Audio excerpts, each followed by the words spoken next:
Well, one of the big issues that really has very little research done on it is the whole issue of gas exchange, specifically CO2 within a canopy. Um, since for cost purposes, we're basically growing stock plants at a very high density.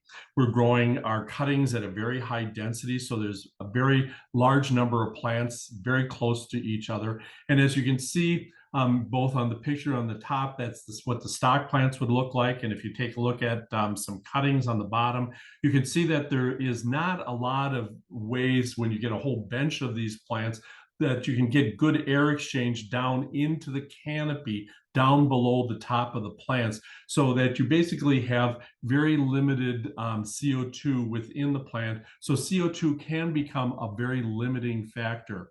Now, of course, if you're trying to make carbohydrates, which require carbon, and you're not putting in any carbon, you obviously are going to have less carbon in gives you less carbon out. So basically, it's important that we start looking in the future as we add. We've got fully hydrated cuttings. We put lots of light on them. We've got the right temperature. We got everything basically ready to go. We're sitting in our driveway with our car, but someone forgot to put gas in it.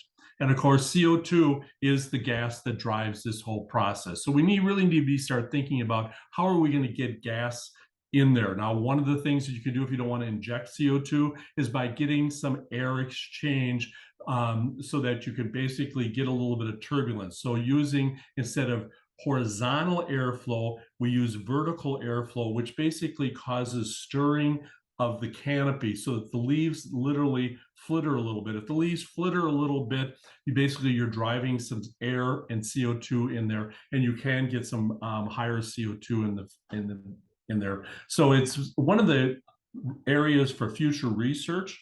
It's an exciting area, I think, especially for cutting production, and something that we'll look forward to Nathan probably getting into at some time in the future.